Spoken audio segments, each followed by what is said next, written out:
नमस्कार मेरे प्यारे बच्चों, O2 digital education YouTube channel पर आपका हार्दिक स्वागत, अभिनंदन। मैं आपका मैथ टीचर अरविंद शर्मा। बेटा आज हम बात करने वाले हैं एक्सरसाइज 1.2। हमारे पास बेटा आपके एनसीईआरटी एक्सरसाइज 1.2 एक्सरसाइज में हमसे पूछा गया है निम्नलिखित में से कौन से रिक्त समुच्चय के उदाहरण हैं। निम्नलिखित में से कौन से रिक्त समुच्चय के उदाहरण है। तो बेटा मैं आपसे बता दूं, हमने इससे पहले वीडियो में समुच्चय की परिभाषा और उसके प्रकार पढ़े थे। तो समुच्चय का प्रकार है रिक्त समुच्चय। रिक्त समुच्चय बेटा होता क्या है, ध्यान दीजिए। रिक्त समुच्चय एक ऐसा समुच्चय जिसमें कोई भी अवयव ना हो। एक ऐसा समुच्चय जिसमें कोई भी अवयव ना हो रिक्त समुच्चय कहलाता है। नल से ठीक है बेटा, इसे 5 से प्रदर्शित करते हैं या फिर हम खाली ब्रैकेट बना देते हैं, तो ये होता है हमारा रिक्त समुच्चय।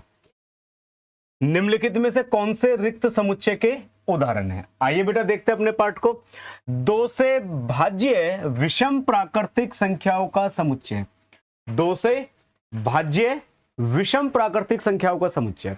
बेटा अगर मैं बात करूं विषम प्राकृतिक संख्याओं की, तो वे संख्याएं जो 2 से विभाज्य नहीं होती हैं विषम प्राकृतिक संख्याएं कहलाती हैं। जो संख्या क्या नहीं होती बेटा, 2 से विभाज्य नहीं होती हैं। अब इसने क्या कहा कि 2 से भाज्य विषम प्राकृतिक संख्या। ऐसी तो कोई विषम संख्या ही नहीं है जो 2 से विभाज्य होती है बेटा। तो 2 से भाज्य विषम प्राकृतिक संख्याओं का जो समुच्चय है, अगर मैं इसे ए से प्रदर्शित करूं तो क्या बनेगा बेटा, वो 5 बनेगा, रिक्त समुच्चय बनेगा। ऐसी कोई भी संख्या नहीं है जो 2 से विभाज्य होती हो और वो विषम संख्या हो। 2 से भाज्य होने वाली संख्या सम संख्या कहलाती है। बढ़ते बेटा अपने सेकंड पार्ट की तरफ। सम अभाज्य संख्याओं का समुच्चय। सम अभाज्य संख्याओं का समुच्चय, इसमें हमारे पास पहला आया अभाज्य संख्या। वे संख्याएं जो एक और अपने आप के अतिरिक्त किसी भी अन्य संख्या से विभाजित नहीं होती है, अभाज्य संख्या कहलाती है। अब इसने हमसे जोड़ दिया सम अभाज्य संख्या। सम अभाज्य संख्या, अब अभाज्य संख्या की बात करूं जो सम अभाज्य संख्या है, अगर मैं इसे बी से प्रदर्शित करता हूं सेट को, तो हमारे पास में 2, क्या बेटा, 2 ऐसी संख्या है जो सम भी है और अभाज्य भी है। तो इसमें एक अवयव है बेटा, हमारे पास क्या है, इसमें एक अवयव है। तो जिस एक ऐसा समुच्चय जिसमें केवल एक अवयव होता है, ये रिक्त समुच्चय का उदाहरण नहीं है। ये क्या है बेटा, ये है एकल समुच्चय। एक ऐसा समुच्चय जिसमें केवल एक अवयव हो, एकल समुच्चय कहलाता है। तो बेटा सम अभाज्य संख्याओं का जो समुच्चय है वो रिक्त समुच्चय का उदाहरण नहीं है, वो तो एकल समुच्चय का उदाहरण है। आगे बढ़ते हैं बेटा इसके थर्ड पार्ट की तरफ। थर्ड पार्ट क्या कहता है बेटा आपसे, पढ़िए ध्यान से। x सच दैट x एक प्राकृतिक संख्या है, x का मान 5 से बड़ा है और साथ ही साथ x का मान 7 से छोटा है। ये करा एक प्राकृतिक संख्या, ऐसी प्राकृतिक संख्या जो 5 से छोटी है और 7 से बड़ी है। अब भैया 5 से छोटा क्या होता है, 5 से छोटे तो 4 3 2 1 0, फिर जो आपके इंटीजर आगे बेटा आपके कौन से, माइनस वाले, जो ऋणात्मक पूर्णांक है वो सब क्या है, 5 से छोटे हैं। 7 से बड़े बेटा 8 9 10 आगे बहुत सारे बेटा, ठीक है। लेकिन इनमें कोई मिलान पॉइंट है ही नहीं बेटा, एक जैसा। 5 से छोटे तो 4 3 2 1 0 और जो आपके ऋणात्मक पूर्णांक है, लेकिन 7 से बड़े 8 9 10 11 12 आगे भी है बेटा। तो इसमें कोई भी एक दूसरे से मिलान पॉइंट है नहीं, यानी कि ऐसी कोई भी प्राकृतिक संख्या नहीं है जो 5 से छोटी हो, 5 से छोटी हो और वो संख्या फिर किससे, 7 से बड़ी हो, ठीक है बेटा। तो ये हमारे पास में, अगर इसे सी से प्रदर्शित करूं तो ये रिक्त समुच्चय का उदाहरण है। इसका उदाहरण है बेटा, रिक्त समुच्चय का उदाहरण है। ऐसी कोई भी प्राकृतिक संख्या नहीं है जो 5 से छोटी और 7 से बड़ी है। मतलब 5 से छोटी और वही संख्या 7 से बड़ी। ऐसे तो 7 से बड़ी बहुत संख्या है, 5 से छोटी बहुत संख्या है, लेकिन इन दोनों के लिए पूछा गया। y सच दैट y किन्हीं भी 2 समांतर रेखाओं का उभयनिष्ठ बिंदु है। y सच दैट y किन्हीं भी 2 समांतर रेखाओं का उभयनिष्ठ बिंदु। बेटा जो समांतर रेखाएं होती हैं वो एक दूसरे को कहीं भी नहीं काटती हैं। समांतर रेखा एक दूसरे को नहीं काटती हैं, ठीक है बेटा। अब जो समांतर रेखा एक दूसरे को नहीं काटेंगी, ठीक है बेटा, तो उन पे कोई भी उभयनिष्ठ बिंदु नहीं होगा। क्या नहीं होगा बेटा, कोई भी उभयनिष्ठ बिंदु नहीं होगा। समझ गए बेटा? क्या कहा उसने? वाई सच दैट वाई किन्हीं भी दो समांतर रेखाओं का उभयनिष्ठ बिंदु है। दो समांतर रेखाएं एक दूसरे को कहीं भी प्रतिच्छेद नहीं करती हैं, काटती नहीं है। जब दो समांतर रेखाएं काटेंगी नहीं तो उनका कोई भी उभयनिष्ठ बिंदु नहीं होगा। अगर मैं इस सेट को डी से प्रदर्शित करूं तो ये किसका उदाहरण है? फाई यानी कि रिक्त समुच्चय का उदाहरण है। बढ़ते बेटा अपने क्वेश्चन नंबर 2 की तरफ। निम्नलिखित समुच्चयों में से कौन परिमित और कौन अपरिमित है? निम्नलिखित समुच्चयों में से कौन परिमित और कौन अपरिमित है? तो बेटा हमें पता होना चाहिए कि परिमित समुच्चय कौन से होते हैं और अपरिमित समुच्चय कौन से होते हैं। आपने इससे पहले वीडियो में जहां आपने पढ़ा था समुच्चय की परिभाषा और समुच्चय के विभिन्न प्रकार, वहां आपने सब चीजों को क्लियर कर लिया था। मैं दोबारा रिपीट करना चाहता हूं बेटा। परिमित समुच्चय एक ऐसा समुच्चय जिसमें अवयवों की संख्या सीमित हो, निश्चित हो, अर्थात अवयवों की गिनती की जा सकती है, परिमित समुच्चय कहलाता है। एक ऐसा समुच्चय जिसमें अवयवों की संख्या निश्चित हो, सीमित हो, जिनकी हम गिनती कर सकते हो, गणना कर सकते हो, उन्हें हम परिमित समुच्चय कहते हैं। अपरिमित समुच्चय बेटा जो परिमित नहीं है वो अपरिमित होते हैं। अब अपरिमित में आप ये कह सकते हो कि एक ऐसा समुच्चय जिसके अवयवों की संख्या निश्चित नहीं है, जिनकी गिनती नहीं की जा सकती है, गणना नहीं कर सकते, वो सब हमारे अपरिमित समुच्चय होते हैं। अब अपरिमित समुच्चय के मैं अगर उदाहरण की बात करूं, जैसे मैं आपसे कहूं प्राकृतिक संख्याओं का समुच्चय 1 2 3 4 डैश डैश अपरिमित है, अनंत तक है। ऐसे आपके पास सम संख्याओं का, विषम संख्याओं का, अभाज्य संख्याओं का, ठीक है बेटा, सब किसके उदाहरण है? अपरिमित समुच्चय के उदाहरण है। तो अब इसने कहा था पहले क्वेश्चन में वर्ष के महीनों का समुच्चय। अगर मैं इसे ए से डिनोट करूं तो वर्ष के महीनों को अगर मैं रोस्टर रूप में लिखूं तो मेरे पास क्या बनेगा? जनवरी, फरवरी, मार्च, अप्रैल, मई, जून, और हम कहां पहुंच जाएंगे बेटा? लास्ट दिसंबर। ठीक है बेटा, ये आपका दिसंबर। सभी को पता है जो वर्ष के महीने हैं वो 12 होते हैं। रोस्टर रूप में ऐसे लिखेंगे 12 है बेटा, निश्चित है, गिनती कर सकते हैं। तो हमारे पास में जो फर्स्ट है वो किसका उदाहरण है? वो बेटा परिमित समुच्चय का उदाहरण है। किसका उदाहरण है बेटा? परिमित समुच्चय का उदाहरण है। Second part 1 2 3 dash dash. अगर वैसे मैं बात करूं इसे, अगर हम चाहें तो इस सेट को लिख सकते हैं x सच दैट x एक प्राकृतिक संख्या है। ये बेटा मैं आपको लिखने के लिए नहीं बोला गया है, ये मैं आपको समझा रहा हूं कि ये है क्या हमारे पास में। अगर हमसे कहे कि इस समुच्चय को लिखकर दिखाओ तो हम इसे फिर लिख सकते हैं x सच दैट x एक प्राकृतिक संख्या है। ठीक है बेटा। अब इसने क्या कहा था? 1 2 3 डैश डैश। तो अब इसमें डैश डैश बेटा अनंत तक है, हम गिनती नहीं कर सकते हैं। तो सेकंड हमारा क्या है? अपरिमित समुच्चय। क्या बेटा? ये अपरिमित समुच्चय। ठीक है बेटा। थर्ड पार्ट की बात करते हैं बेटा। 1 2 3 कहां तक है बेटा? 1 से लेकर 100 तक प्राकृतिक संख्या है। 1 से लेकर 100 तक क्या है? ये प्राकृतिक संख्या। हम इनकी गिनती कर सकते हैं, गिनती कर सकते हैं। तो ये क्या है? ये परिमित समुच्चय है। कैसा है बेटा? ये आपका परिमित समुच्चय है। बढ़ते बेटा आगे नंबर 4 की तरफ। 100 से बड़े धन पूर्णांकों का समुच्चय। अगर मैं इसे C से डिनोट करूं, 100 से बड़े धन पूर्णांक, 100 से बड़ा 101, 102, 103 आगे। अब इसमें कोई लिमिट ही नहीं है कि कहां तक जाना, 3 अंकों की संख्या तक रखना है, 4 तक रखना है। तो 100 से बड़े तो बहुत धन पूर्णांक है हमारे पास, इनकी हम गिनती नहीं कर सकते हैं। तो जो हमारा नंबर 4 है वो हमारा क्या है? अपरिमित समुच्चय। क्या है बेटा? ये हमारा अपरिमित समुच्चय का उदाहरण है। बढ़ते हैं बेटा आगे नंबर 5 की तरफ। इसने क्या कहा? 99 से छोटे अभाज्य पूर्णांकों का समुच्चय। तो 99 से छोटे हम गिनती कर सकते हैं। तो क्या है बेटा? ये हमारा परिमित समुच्चय है। क्या है बेटा? 99 से छोटे अभाज्य पूर्णांक जो हैं उनकी हम गिनती कर सकते हैं। ये हमारा क्या है बेटा? ये हमारा परिमित समुच्चय है। बढ़ते हैं बेटा क्वेश्चन नंबर 3 की तरफ।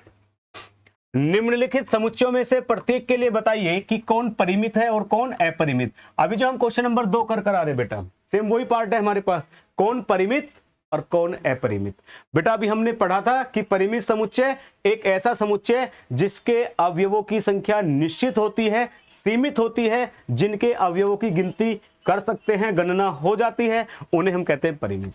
और अपरिमित जिनके अवयवों की संख्या निश्चित नहीं है, गिनती नहीं कर सकते, सीमित नहीं है, ठीक है बेटा, वो है अपरिमित। तो इसने कहा एक्स अक्ष के समांतर रेखाओं का समुच्चय, ये आपका x plus Y minus X minus मूल बिंदु 0 0। इसने कहा x अक्ष के समांतर रेखा, इस x अक्ष के समांतर आप कितनी भी रेखा खींच सकते हो, इसके समांतर अनंत रेखा खींच सकते हैं हम। तो ये कैसा रहेगा हमारा बेटा, ये हमारा अपरिमित समुच्चय का उदाहरण है। कौन है बेटा, ये अपरिमित समुच्चय, ठीक है बेटा। अंग्रेजी वर्णमाला के अक्षरों का समुच्चय, अगर मैं इस सेट को ए से डिनोट करूं बेटा, तो ए बी सी डी कहां तक बेटा, जेड तक। सभी को पता कितने होते हैं अंग्रेजी वर्णमाला में, 26 अक्षर होते हैं। गिन सकते हैं हम बेटा, क्या कर सकते हैं बेटा, इन्हें हम गिन सकते हैं। जिनकी गिनती हो जाती है, गणना हो जाती है, वो परिमित समुच्चय होता है। तो हमारा जो सेकंड पार्ट है वो किसका, वो परिमित समुच्चय का उदाहरण है। किसका बेटा, परिमित समुच्चय का उदाहरण है। उन संख्याओं का समुच्चय जो 5 के गुणज हैं। अगर मैं इस थर्ड वाले पार्ट को, इस सेट को बी से डिनोट करूं 5 के गुणज, तो 5 का पहला गुणज 5, 10, 15, 20 डैश डैश, आगे भी बहुत है बेटा, ठीक है। तो अब इनकी आप गिनती कर सकते हो क्या, गिनती नहीं कर सकते हैं। तो थर्ड हमारा क्या है बेटा, अपरिमित समुच्चय। क्या है बेटा, ये अपरिमित समुच्चय।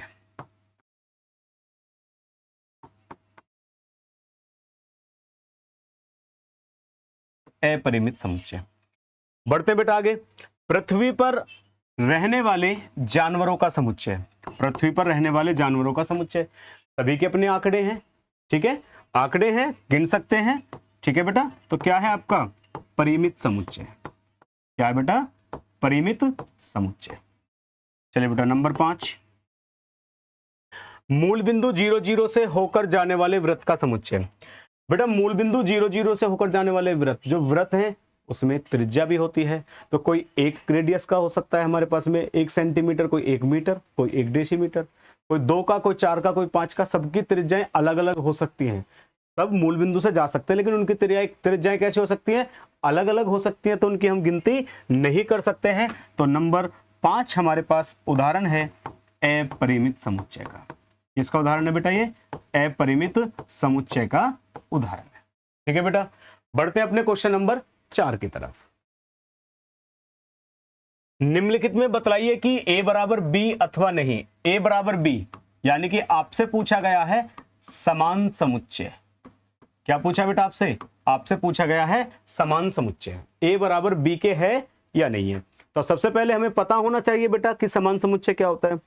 यदि a और b दो परिमित समुच्चय हैं, यदि a और b दो परिमित समुच्चय हैं और समुच्चय a का प्रत्येक अवयव समुच्चय b में है, यदि a और b दो परिमित समुच्चय हैं और समुच्चय a का प्रत्येक अवयव समुच्चय b में तथा समुच्चय b का प्रत्येक अवयव समुच्चय a में है, तो a और b समान समुच्चय कहलाते हैं। दोनों के जो अवयव होते हैं वो सेम अवयव होते हैं, वो a और b क्या कहलाते हैं बेटा, समान समुच्चय कहलाते हैं, और हम a बराबर b से प्रदर्शित करते हैं। देखते हैं बेटा क्वेश्चन को। हमारे पास फर्स्ट पार्ट है, फर्स्ट पार्ट में ध्यान दीजिए। जो a सेट है वो मिलकर बना है a b c d, a b c d। b set है d c b a। तो इसमें अवयव a, तो b में अवयव a, इसका अवयव कौन b, इसमें भी अवयव b, इसका अवयव c आपका c, और ये अवयव d तो ये आपका d। a का प्रत्येक अवयव b में और b का प्रत्येक अवयव a में। तो जो फर्स्ट है वो क्या है, a बराबर b। क्या कहलाता है बेटा, ये कहलाता है समान समुच्चय। क्या कहलाता है बेटा, समान समुच्चय। सेकंड पार्ट की बात कर लेते हैं। एक कोई सेट है जिसमें अवयव है 4, 8, 12, 16। इधर है बेटा 8, 4, 16, 18। इसका 4 ये रहा बेटा, इसमें 8 ये रहा बेटा 8, इसका 12, इसमें कहीं भी 12 नहीं है, कहीं भी 12 नहीं है। और समान समुच्चय कहता है a का प्रत्येक अवयव b में और b का प्रत्येक अवयव a में। अब इसमें a में एक अवयव है 12 और वो 12 अवयव हमें इसमें दिखाई नहीं दे रहा है, तो इसका मतलब ए और बी क्या नहीं है, समान समुच्चय नहीं है। ठीक है बेटा, समान समुच्चय नहीं है। चलते बेटा थर्ड पार्ट की तरफ। ए में अवयव है 2, 4, 6, 8, 10। एक्स सच दैट एक्स सम धन पूर्णांक है और x का मान 10 से छोटा है और उसके बराबर है। तो अगर मैं b सेट की बात करूं तो जब b जो है हमारा वो सम धन पूर्णांक है तो b सम धन पूर्णांक में 2 से स्टार्ट होगा, 2, 4, 6, 8 और उसने कहा 10 पे लास्ट, 10 के बराबर है और उससे बाकी सब छोटे हैं। इसमें अवयव है 2, इस सेट में अवयव 2, ये कितना बेटा 4, आपका 4 ये रहा। ए में है 6, 6 आपका ये रहा। 8 आपका 8 बेटा, ये आपका 10, तो ये रहा आपका 10। तो ए और बी में सेम अवयव है, ए का प्रत्येक अवयव बी में है और बी का प्रत्येक अवयव ए में है। तो हम कह सकते हैं कि जो थर्ड है वो समान समुच्चय है। थर्ड क्या है बेटा, समान समुच्चय। एक्स इज दैट एक्स संख्या 10 का एक गुणज है, संख्या 10 का एक गुणज है। 10, 15, 20, 25, 30 जो 10 के गुणज होते हैं बेटा, मैं नंबर 4 की बात कर रहा हूं, जो 10 के गुणज होते हैं वो है 10, 20, 30 और ये हमारे पास है 10, 15, 20, 25, 30। अब 10 के गुणज तो 10, 20, 30 आगे वो हमें दिखाई दे रहे हैं, ए के तो हमें दिखाई दे रहे हैं कि भाई ए का तो प्रत्येक अवयव है हमारे पास में।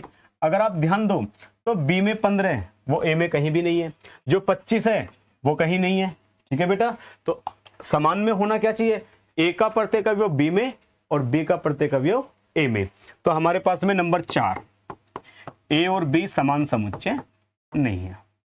नंबर 4 क्या बेटा, ए और बी समान समुच्चय नहीं है। बढ़ते बेटा क्वेश्चन नंबर 5 की तरफ। क्या निम्नलिखित समुच्चय युग्म समान है, कारण सहित बताइए। युग्म समान है, समान समुच्चय वही बात बेटा, यदि ए और बी दो परिमित समुच्चय हैं और ए का प्रत्येक अवयव बी में तथा बी का प्रत्येक अवयव ए में, तो ए और बी समान समुच्चय कहलाते हैं। क्या निम्नलिखित समुच्चय युग्म समान है, समान है तो कारण सहित बताइए।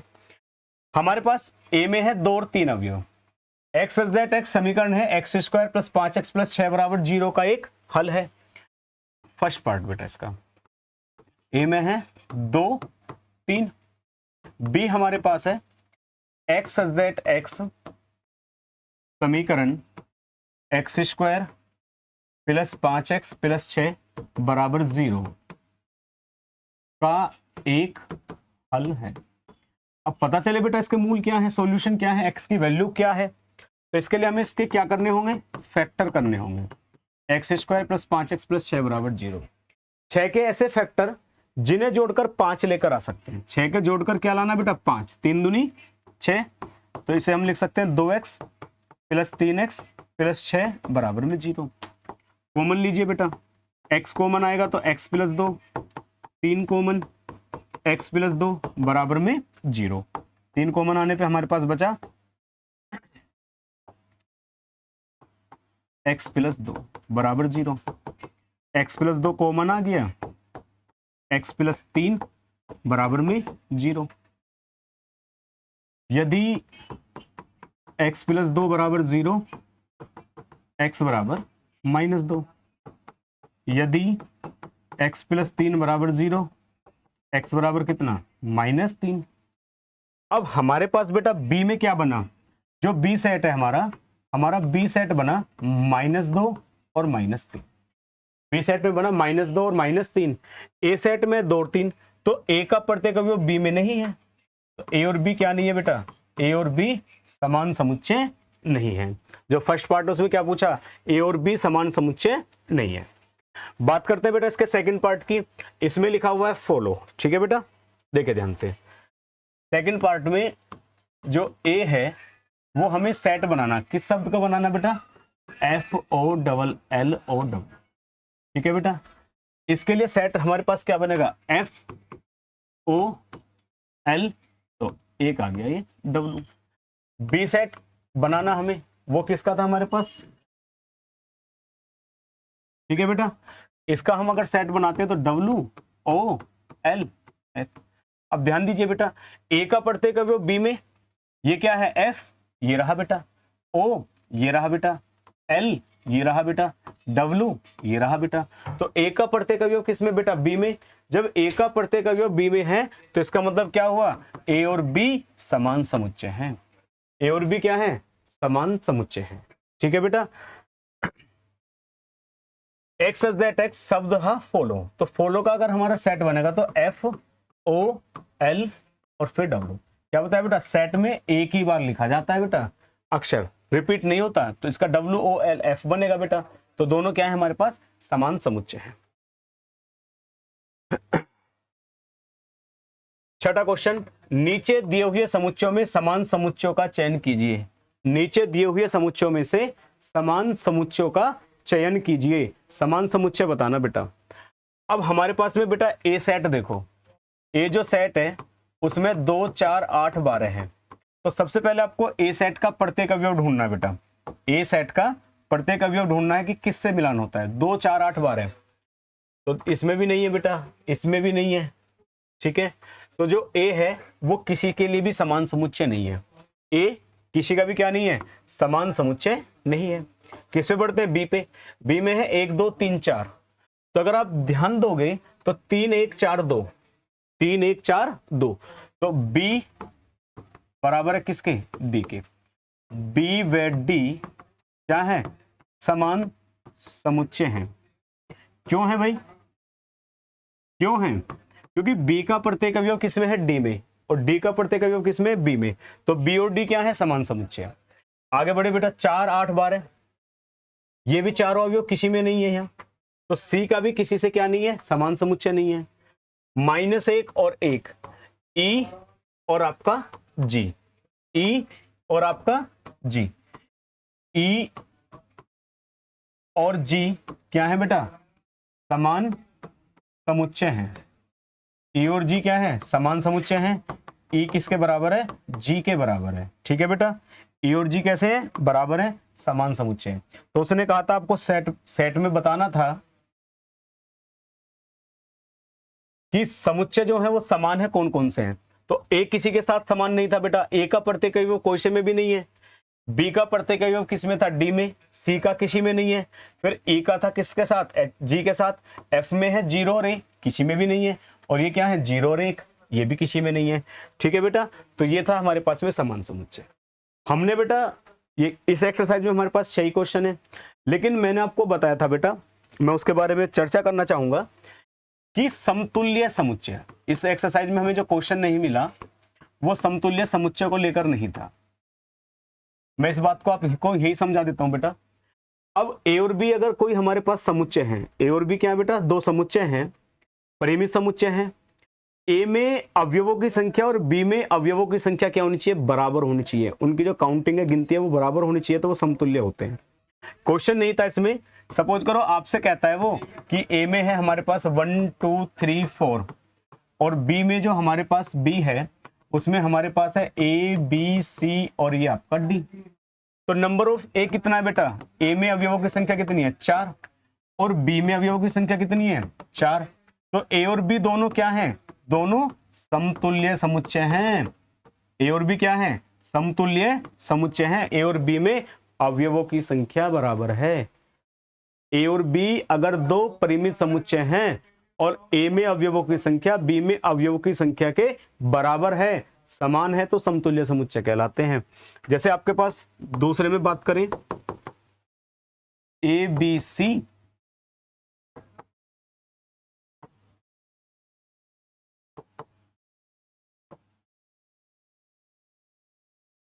अब ये है हमारे पास, लेकिन बेटा अलग अलग हैं, लेकिन ए में अवयवों की संख्या 3, बी में अवयवों की संख्या 3, दोनों कैसे हैं, समान है। नंबर ऑफ ए बराबर नंबर ऑफ बी बराबर 3। तो क्या है बेटा, ये आपके समतुल्य समुच्चय है। क्या है बेटा, ये समतुल्य समुच्चय है। अगर मैं बात करूं बेटा, हमसे इसने कहा x such that x greater x, x belongs to n, x such that x greater x और x belongs to n, x belongs to n। अब इसमें हमने क्या देखा, क्या कोई भी ऐसी प्राकृतिक संख्या है जो अपने आप से बड़ी है, कोई भी प्राकृतिक संख्या अपने आप से बड़ी कैसे हो सकती? एक एक से बड़ा हो सकता है? नहीं हो सकता। दो नहीं हो सकता, मतलब कोई भी प्राकृतिक संख्या अपने आप से बड़ी नहीं हो सकती। तो जो a है वो हमारा क्या आ गया? 5, यानी कि इसमें कोई भी अवयव नहीं है, कोई भी अवयव नहीं है। अब ऐसे हमारे पास में 1 2 3, ये b हमारे पास में कोई सेट है, इसमें 3 अवयव है। अब इसमें तो कोई भी अवयव नहीं है, a में तो कोई भी अवयव नहीं है, और b में अवयव कितने हैं हमारे पास? b में अवयव है 3। b में अवयव कितने बेटा? 3 है। ठीक है बेटा, तो a और b क्या? a और b समतुल्य समुच्चय नहीं है। ठीक है बेटा, अब a और b क्या है? a और b समतुल्य समुच्चय नहीं है। ठीक है बेटा, समान समुच्चय में क्या होता है? उनमें अवयवों की संख्या तो बराबर होती है, लेकिन अवयव भी एक जैसे ही होते हैं। अगर इसमें 1 2 3 4 और ये ए बी सी डी अवयवों की संख्या बराबर है तो समतुल्य है, ये समान नहीं है। क्या नहीं है बेटा? समान नहीं है। सपोज करो हमारे पास में ए है, इसमें लिखा हुआ है 1 2, बी हमारे पास है 2 1, तो ए और बी समतुल्य भी है और समान भी है। अवयव की संख्या दोनों में बराबर है, समतुल्य, और एक जैसे अवयव है। ए का प्रत्येक अवयव बी में और बी का प्रत्येक अवयव ए में, तो समान भी है और समतुल्य भी है। ठीक है बेटा, एक और टॉपिक था बेटा हमारे पास, वो था इसमें विसंगित समुच्चय। विसंगित समुच्चय ये था बेटा कि अगर हमारे पास में ए और बी कोई दो समुच्चय हैं और ए और बी दोनों में कोई भी अवयव उभयनिष्ठ नहीं है, एक जैसा नहीं है। ए और बी क्या है बेटा? दो समुच्चय हैं और हमारे पास उनमें कोई भी अवयव क्या नहीं है? उभयनिष्ठ नहीं है, कॉमन नहीं है, तो वो विसंगित समुच्चय होते हैं। क्वेश्चन नहीं था हमारे पास, लेकिन मैं आपको अब एग्जाम्पल से समझाता हूं। जैसे इसमें हमारे पास क्या है बेटा? 2 4 6 8। बी हमारे पास क्या है? 1 3 5 7। ठीक है बेटा, अब ए में और बी में कोई एक जैसा अवयव दिखाई दे रहा है आपको? कोई भी एक जैसा अवयव नहीं है। तो ए में और बी में जब कॉमन नहीं होगा तो इंटरसेक्शन बी क्या बन गया? 5, क्योंकि रिक्त है बेटा, कोई कॉमन नहीं है। तो ए और बी दोनों हमारे पास क्या है बेटा? अभी ये विसंगित समुच्चय हैं। जैसे आपके पास में x such that x एक सम संख्या है। क्या है बेटा? सम संख्या है। b हमारे पास है x such that x एक विषम संख्या। क्या है बेटा? एक विषम संख्या है। तो हमारे पास सम संख्या और विषम संख्या में कोई भी उभयनिष्ठ होगा? सम संख्या जो 2 से विभाज्य होती है, विषम संख्या जो 2 से विभाज्य नहीं होती है। कोई भी उभयनिष्ठ नहीं है, कॉमन नहीं है, तो इंटरसेक्शन भी क्या बन जाएगा हमारा? वो हमारा 5 बनेगा। तो ए और बी दोनों क्या है बेटा? ए और बी दोनों हमारे पास में विसंगित समुच्चय के उदाहरण है। जैसे मैं बात करूं बेटा, ए कोई सेट है 1 2 3 4, बी सेट है बेटा ए बी सी डी, तो इनमें कोई भी अवयव कॉमन नहीं है, एक जैसा नहीं है, तो इंटरसेक्शन भी क्या हो गया? 5। तो किसका उदाहरण है बेटा? विसंगित समुच्चय का उदाहरण है। ठीक है बेटा, आज के लिए हमारे पास इतना ही टॉपिक है बेटा। हमारी एक्सरसाइज 1.2 कंप्लीट हो गई है। मिलते हैं बेटा नेक्स्ट वीडियो में। आपको नमस्कार।